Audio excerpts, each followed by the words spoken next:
Give me a sec. Oi. Wow, this is huge. Hi everyone, in today's video, we are going to be creating some delicious brioche buns. However, we're going on a bit of a health kick in the next coming videos, and so I want to show you the benefits of being able to mill your flour at home, create very similar product, but get the most nutritional bang for your buck.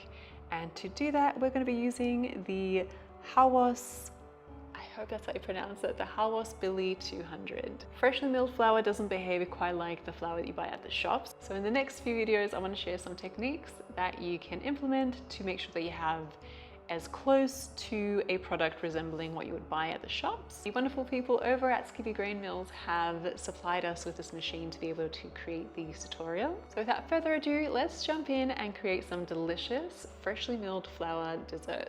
To create our flour, I'm going to be using just regular white wheat. I have 500 grams. I'm going to add it straight into our hopper. Pop the lid back on. And then I'm going to set mine at the very beginning. I'm going to set it to about 3. And then once I turn on the machine, I'll move it to the finest setting on setting number 1. And as you can see, the grain is super duper fine. It is beautiful. We're going to give this a spin just to evenly distribute the flour in the bowl.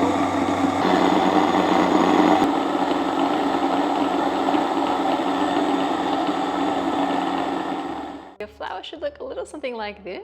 It is beautiful and light, still a little bit coarse, more coarse than what you would find at your all-purpose flour in the regular shops.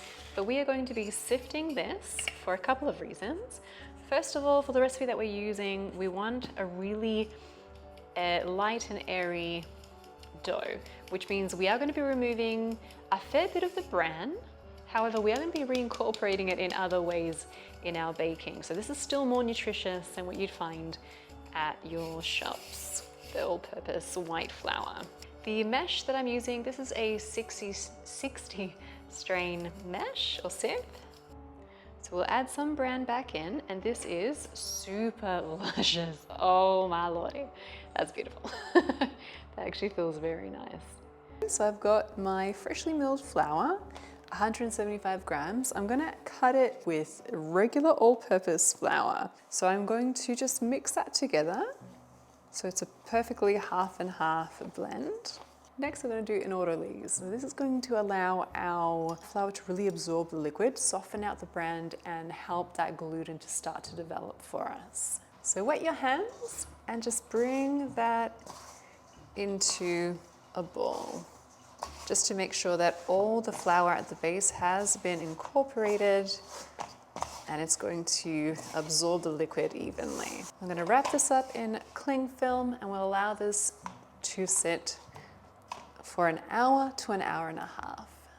An hour and a half has passed and it's pretty dry, not very tacky at all. I'm going to create a really, as thin of a disc as I can get. And this is what's really going to help us incorporate the sugar, salt, and the yeast. And the reason that I'm doing it this way is that it just incorporates it a little bit more evenly throughout. Sprinkle on the salt, our sugar, and lastly our yeast. Now you don't have to do it this way. You can absolutely just use a standing mixer. My standing mixer cannot handle this kind of dough, so I'm forced to do it by hand.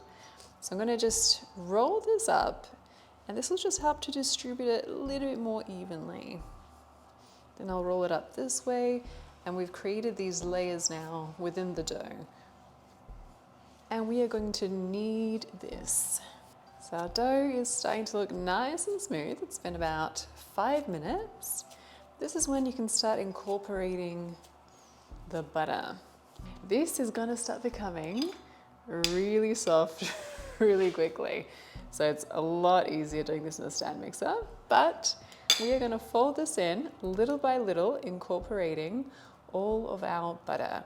And I'm going to add our butter in about 3 or 4 additions. So this was our first edition. While we're kneading our dough, here are just some facts about the home milled flour. So all-purpose flour, it undergoes a refining process where they strip it down to just the endosperm and they remove the vitamins by doing this because you remove the bran and the germ. And then they add it back in synthetically, all the vitamins. So your home milled flour leaves the bran and germ intact, giving us the biggest bang for our buck in nutritional value, and the taste is just unrivaled, chemical-free and treatment-free. Because it's blended in its whole form, within 72 hours, the oils in there make it go rancid. So wholemeal flour needs to be used up pretty quickly, but you get all the nutrition. Some people who suffer from a gluten intolerance don't have problems eating wholemeal flour. Not for everybody, but for some people, so it's pretty interesting. It's also cheaper for you to buy the grain in bulk and make your own flour, especially when you consider the nutritional value per dollar. Oh, that feels incredible. It's so much more elastic already. This is so much fun. Kind of makes you wonder how they did it back in the day. I think this is starting to reach the stage where it's getting to be a little bit too soft. So we'll start our slap and folds very soon. So the slap and folds are pretty easy. It's exactly what it sounds like. You would slap it down on the bench, fold it in on itself. I'll see you in 10 minutes. And when it does start to come together, you could even begin kneading it again instead. Because we've added so much butter, she's actually a very, very soft dough, so it's not a great deal of pressure on your joints to be able to knead this for a long period of time. So I'm going to stuff it at about here. We've oiled the bowl, we've oiled the top, so it's not going to dry out.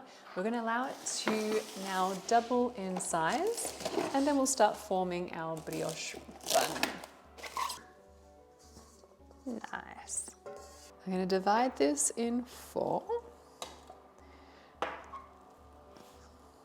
And then it shouldn't be too sticky. If it is sticky, you can just wet your hands. But we're going to just fold each corner in, roll it over, and then make it nice and taut. We do not want to work too much with the stove, otherwise it might degas. And then we end up with a really flat looking brioche. With clean hands, we are going to butter the inside of a loaf tin. You could use a glass loaf tin. I'm going to pop these on the inside, one right next to the other. Roll it into a little bit more of a cylindrical log. We're going to let it proof in this tin until it's at least doubled in size. And then you end up with a little something like that. You can add some egg wash, milk. I'm going to go for something like a maple syrup just over the top. Be very gentle. Pop it into the oven at 180 degrees Celsius for 35 minutes, after which it should look a little something like this. Let it sit in there for about 10 minutes. Turn it out onto a wired cooling rack. I love it! Oh my gosh, how nice is that?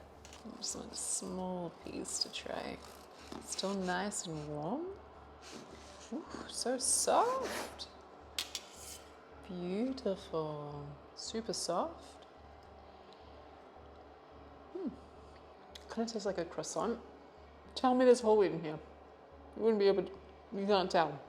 And that's how you make a delicious brioche style bun using half white flour and half freshly milled white hard wheat flour. I have some other breads I've created here as well using the freshly milled flour in different proportions. So 100% milled flour with a 50-50 blend again, a spout blend. I'll have all of these videos coming up for you guys with the recipes. If you'd like to pick up one of these bad boys, you can head over to skippygrainmills.com.au. I will leave a link down below for you guys. They have the hand wrench variety as well if you don't want to use electricity, plus a whole different range of mills to suit your particular lifestyle. Thank you guys so much for tuning in. I hope this was handy, and I'll catch you guys again in the next one.